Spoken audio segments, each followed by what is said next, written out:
दर्ज कराने की कार्यप्रणाली विद्यालयों के लिए।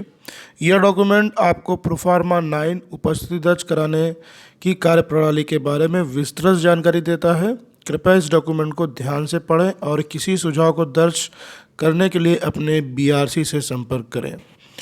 तो यहाँ पे एक नोट दिया हुआ है, कृपया उन सभी कर्मचारियों का डाटा सही भरें जिन्होंने पहले से ही अवकाश के लिए आवेदन किया है, जिनका अवकाश स्वीकृत हो चुका हो, या फिर ऐसे कर्मचारी जिन्होंने अवकाश के लिए आवेदन किया है लेकिन अवकाश अस्वीकृत हो गया हो, या जिन्होंने अवकाश का आवेदन नहीं किया और वे अवकाश पर चले गए। जिन कर्मचारियों ने कोई भी अवकाश नहीं लिया है और वे माह के सभी दिन उपस्थित रहे हों, उन सभी कर्मचारियों का अटेंडेंस डाटा नहीं भरना है। प्रत्येक माह का अटेंडेंस डाटा लॉग हो जाने के बाद किसी भी प्रकार का परिवर्तन नहीं किया जा सकेगा, इसलिए डाटा को लॉग करने से पहले अच्छी तरह से जांच लें, उसके बाद ही लॉग करें। किसी माह में अगर कोई भी कर्मचारी अनुपस्थित न हुआ हो तो भी आप उस माह का अटेंडेंस डाटा लॉग करेंगे। नीचे दिए गए निर्देशों को ध्यान से पढ़ें, यह आपको स्टेप बाय स्टेप उपस्थिति दर्ज करने की प्रक्रिया को समझाता है। स्टेप 1।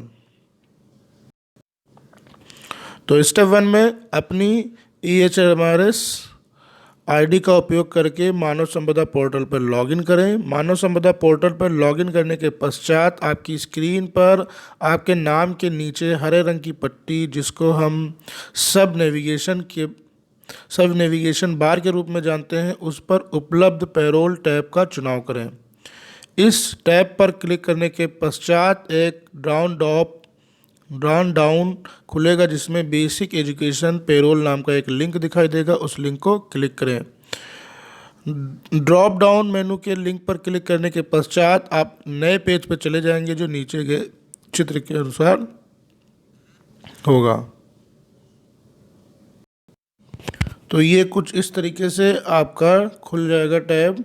ये इसमें जो ये पट्टी है इसको हम लोग ग्रीन टैब बोलते हैं, और इसके नीचे आप देखेंगे तो यहाँ पे आपको पेरोल का ऑप्शन दिखाई देगा। इस पेरोल पे जाएंगे तो आपको ये 2 ऑप्शन खुल के आ जाएंगे, जिसपे आपका एक होगा स्क्रीन स्लिप और दूसरा होगा कर्मचारी की उपस्थिति दर्ज करना। और ये आपका पेरोल डैश है, ये वाला पेरोल डैश है, ये ऊपर जो दिया हुआ है। ये इस पेज पर आपको 2 नए टैब दिखाई देंगे जो निम्नलिखित होंगे, सैलरी स्लिप और अटेंडेंस। इन 2 उपलब्ध टैबों में से आपको अटेंडेंस टैब का चुनाव करना है। इस टैब को क्लिक करते ही आप अटेंडेंस डैशबोर्ड पर चले जाएंगे जो कि नीचे दर्शाए गए चित्र की तरह दिखाई देंगे। अब आप जैसे ही इसमें आएंगे तो आपको 2 टैब दिखाई देंगे।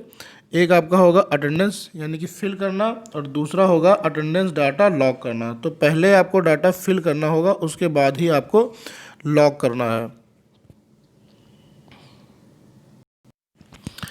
इसके बाद स्टेप 3, उपयोग चित्र में 2 टैब दर्शाए गए हैं जिसका उपयोग एक एक करके करना है। इन दोनों टैबों में से आपको सबसे पहले फिल अटेंडेंस टैब का चुनाव करना है। इस टैब का चुनाव करने से आप अपने विद्यालय के सभी कर्मचारियों की उपस्थिति अनुपस्थिति का डाटा भर पाएंगे।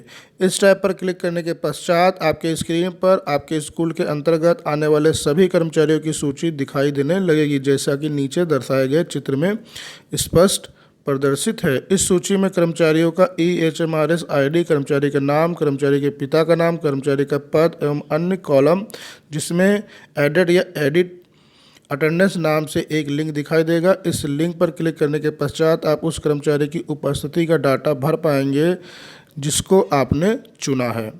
तो यहाँ पे आप देखेंगे इस तरीके से कर्मचारी की सूची रहेगी। ये यहाँ पे कर्मचारी के जितने भी आपके स्कूल में कर्मचारी हैं उनके नाम रहेंगे, फिर उनका जो है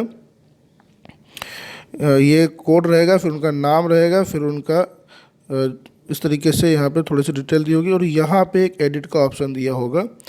एडिट पे आप क्लिक करके यहाँ पे ऐड कर सकते हैं। फिर अगला स्टेप होगा चौथा, उपरोक्त में से बताए गए लिंक पर क्लिक करने के पश्चात आप एक नए पेज पर चले जाएंगे जहां आपको उपस्थिति दर्ज करने से संबंधित विभिन्न विकल्प खुलेंगे, जिनका उपयोग करके आप किसी भी कर्मचारी की उपस्थिति या अनुपस्थिति दर्ज कर पाएंगे। नीचे प्रदर्शित चित्र में सभी विकल्प साफ साफ और स्पष्ट रूप से दिखाई दे रहे हैं, जो आपकी उपस्थिति से संबंधित डाटा भरने में सहायता करेगा। इस फॉर्म में कुछ क्षेत्र पहले से ही भरा दिखाई दे रहे हैं, जैसे उपस्थिति कब से, उपस्थिति कब तक, कर्मचारी का नाम, कर्मचारी का पदनाम इत्यादि, attendance form, attendance to employ name.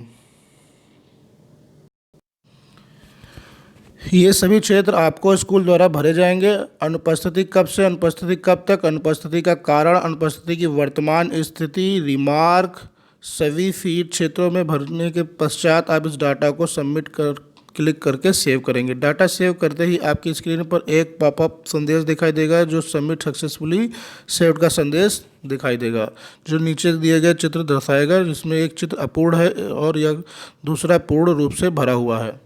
तो आप देखेंगे ये अटेंडेंस शीट है, इसमें आपको डिटेल भरना है। आपकी ये अटेंडेंस फ्रॉम इस तारीख से किस तारीख तक है, इस तारीख तक है, ये आपको पूरा देना है। फिर एम्प्लॉय का नाम होगा, फिर लीव फॉर्म डेट डालेंगे, फिर आपका लीव डेज कितने दिन की छुट्टी है वो, और लीव स्टेटस। ठीक है, तो इस तरीके से इसको भर के पूरी तरह से जांच के फिर यहाँ पे आपका सबमिट बटन रहेगा, इसको आप सबमिट कर देंगे।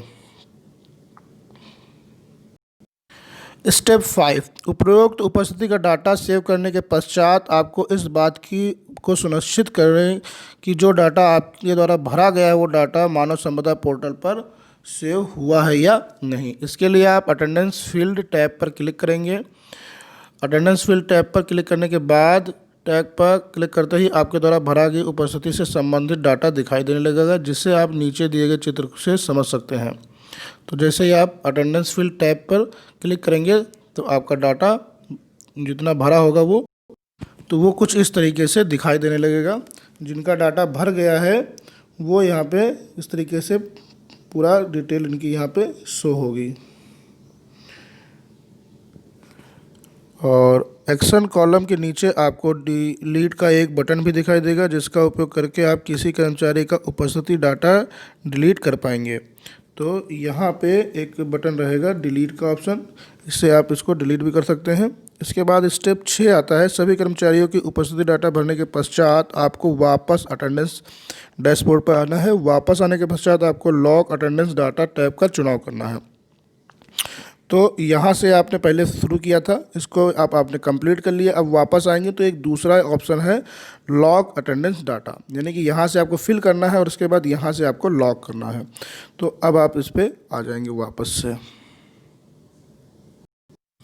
वापस आने के बाद आपका 7वां स्टेप होगा, उपरोक्त लॉग अटेंडेंस डाटा टैब पर क्लिक करने के पश्चात आप एक नए पेज पर आ जाएंगे जहां आपके द्वारा भरा गया कर्मचारियों का अटेंडेंस डाटा उपलब्ध होगा।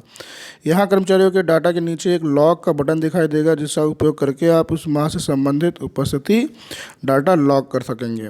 तो यहाँ पर आप देखेंगे कर्मचारियों के डाटा अटेंडेंस है और उसके बाद ये सारे नाम रहेंगे जितने भी आपके विद्यालय में हैं, और यहाँ पे लॉक बटन रहेगा। इस लॉक बटन को आपको दबा के आपको ये सारा डाटा सबमिट कर देना है।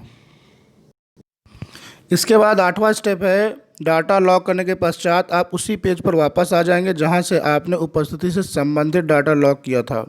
यहां आप अपनी स्क्रीन पर उपस्थिति से संबंधित फाइनल डाटा देख पाएंगे और साथ ही साथ आपकी स्क्रीन पर एक प्रिंट का बटन भी दिखाई देने लगेगा, जिसका उपयोग करके आप उस माह का उपस्थिति डाटा प्रिंट कर देंगे और अपने हस्ताक्षर करके उसे आगे अपने BRC या BO को प्रेषित कर देंगे। तो यहाँ पे इस तरीके से फाइनल ये सबमिशन होगा। अब इसका आप प्रिंट यहाँ पे निकाल लेंगे और प्रिंट करके आप इसको साइन मोर करके भेज सकते हैं आगे अपने BRC पे। आखिरी स्टेप 9 में प्रिंट बटन का उपयोग करके आप अटेंडेंस भेजने के पश्चात प्रारूप को प्रिंट कर लेंगे। उसके बाद ब्लॉक स्तर के अधिकारियों को अपने हस्ताक्षर करने के पश्चात प्रेषित कर देंगे। इसके नीचे दिए गए चित्र में विद्यालय से संबंधित अधिकारियों का नाम, उनका पदनाम, प्रिंट करने की तारीख एवं हस्ताक्षर करने का स्थान उपलब्ध रहेगा। केवल हस्ताक्षर करने के पश्चात का सामने का स्थान खाली रहेगा, अन्य के सामने का स्थान पहले से ही भरा हुआ दिखाई देगा। तो यहाँ पर आप देखेंगे ये इस तरीके से ये आपकी सबमिशन होगा तो यहाँ पे इस तरीके से सारी डिटेल भरी रहेगी, केवल सिग्नेचर का ऑप्शन छूटा रहेगा। तो इसको सिग्नेचर करके आपको सबमिट करना होगा। तो ये तो एक मैनुअल आपके लिए जारी किया गया है जिसमें सारी सूचनाएं दी गई हैं स्टेप बाय स्टेप, और इसका मैं लाइव डेमो आपको दूंगा अगली वीडियो में। ये तो आपका लिखित में हो गया स्टेप बाय स्टेप, तो ऐसे तो पूरा समझ में आ तो गया होगा, लेकिन जब इसको हम लाइव देखेंगे तो ज़्यादा बेहतर समझ में आएगा। तो जल्दी वीडियो में इसका आपको लाइव बना के दिखाऊंगा, जिसमें आप पूरा मानव सभ्यता पोर्टल पे आप इसको स्टेप बाय स्टेप फॉलो करके और अच्छे से समझेंगे। तो अगर वीडियो पसंद आए तो प्लीज़ लाइक करें, शेयर करें, चैनल को सब्सक्राइब करना बिल्कुल मत भूलें। जय हिंद, जय भारत।